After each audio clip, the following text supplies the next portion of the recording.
Hey everybody, welcome back to Weld.com. So today I've got a pretty interesting video for you. It's a good money saver for welding instructors, students, somebody that's at home practicing in their garage, or maybe you're at your local union or non-union shop. You're trying to pass the D11 test, and you want to cut costs on your training a little bit. So this is something I use at my school that I actually developed when I got into welding education. So typically what everybody does, we start off on fillet welds, flats, horizontals, verticals, and overhead. And then we start migrating into the groove weld. So this is a typical groove weld setup. Everybody practices to pass a D11 structural test for the flat, vertical, and overhead position. Horizontal, you're just gonna have a square groove on one of the plates on the bottom when you do your horizontals. But this gets pretty costly. So typically what people do, or what I did when I first got into teaching, is the students will run this plate and then you evaluate it. And if it's not up to par, they need to practice again. What I would have the students do is just recut the bevels right on the outside of the backing strip, flip the entire assembly over, and then just re-weld those smaller pieces to the backing strip on the back. Now I get two for the price of one, so there's some cost savings in there, because a lot of welding programs, they're running the entire thing on a shoestring budget. There's not enough material there. Usually can't get enough donations of the materials that you do need, so it's harder to do that. So what I kind of developed is a different way to get good results and train students for groove welds with or without a backing. So you can do open root or have a steel backing. So what I've done here is I've just taken some 2-inch flat stock, 2-inch wide flat stock, 3/8 of an inch thick. Same thickness as your test plate. And what I do is just assemble these into a manner where I can make 5 groove welds. So what I'll do is I'll go through and I'll tack these up, and now I actually have 5 root setups. And you can do this again with open root. So I don't need to have a backing strip on there. I can separate these, whatever root opening and whatever land you need, and then the students can practice with different lands and grooves before actually getting to pipe. So let's go ahead and kind of take a look at how this is assembled. All right, so this is a very simple setup. You're just going to need 5 of these plates initially to start off with, 3 at a minimum, but I like to use at least 5 because that's going to give me 3 root openings. And then we're going to lay these on the table. These 2 on the sides, they're just going to be spacers, so it doesn't matter which way they're oriented. The centerpiece, you want the bevels facing this way. And then I can put my top 2 pieces on here. And I'm a big fan of a 5/16 root opening. According to D11, we've got a lot of tolerance in how big or small that root opening can be.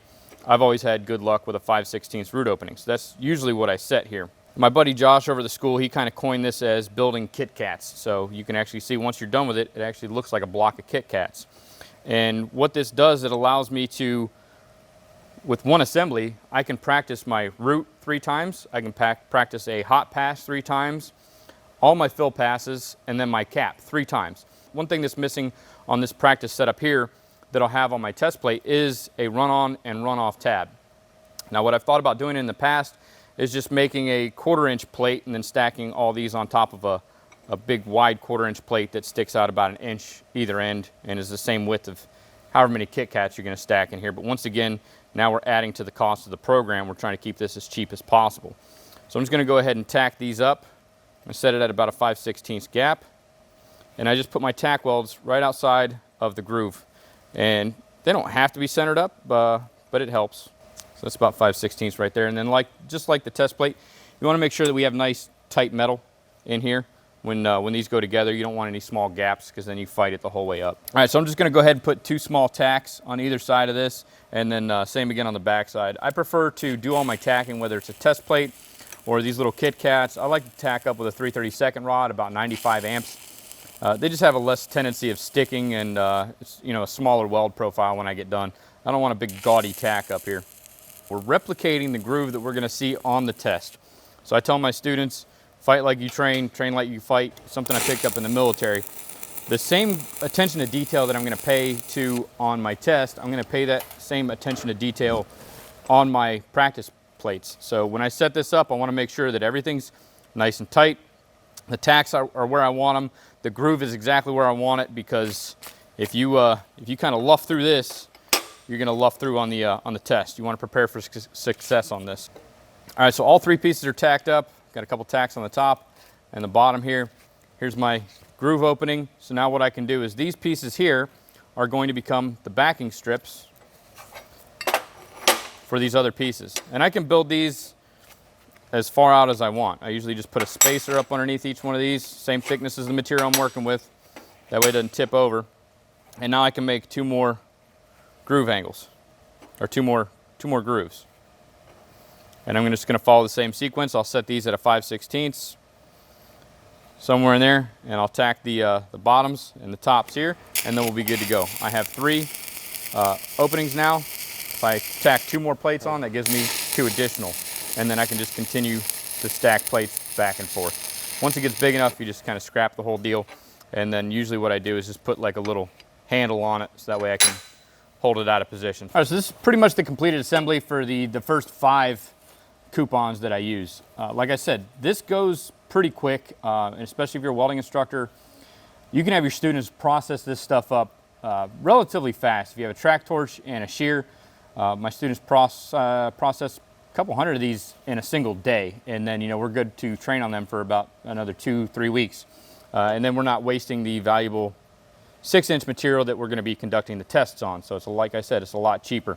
But this is the final assembly. You can bevel the edges however you see fit, whatever you have at the shop.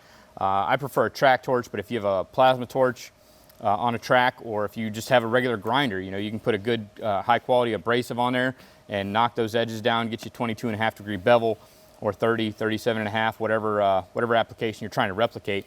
But now I have 3 groove welds. I've used 5 small plates, and like I said, I can stack additional material on.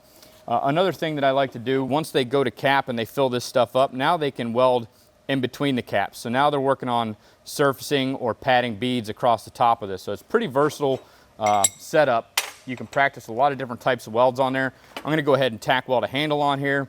We'll go ahead and throw a root into the vertical, toss one in the flat and the overhead, and just you can kind of see exactly what to do on these. A couple different ways how you can set this up. One thing you could do as an instructor as well is tack 1 more plate on here with a squared edge and have them run a horizontal. So you can actually turn this into a graded plate and evaluate your students in all 4 positions, flat, horizontal, vertical, and overhead, using a groove weld. So you could actually just turn this into a graded assignment for them.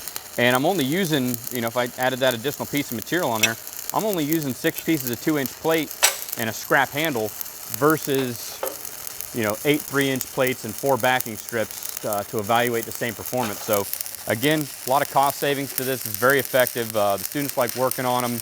And it's just a great teaching tool that I found that's helped me and my students out throughout the program, especially when you're working on a tight budget. Hope this video helps. Let me know if you implement it in your program. If you have any questions or comments, concerns, drop them down there in the comment section. I'll be more than happy to answer them, as well as give out some of my other teaching techniques. So hope you guys enjoyed the video. Make sure to like and subscribe, and until next time, make every weld better than your last.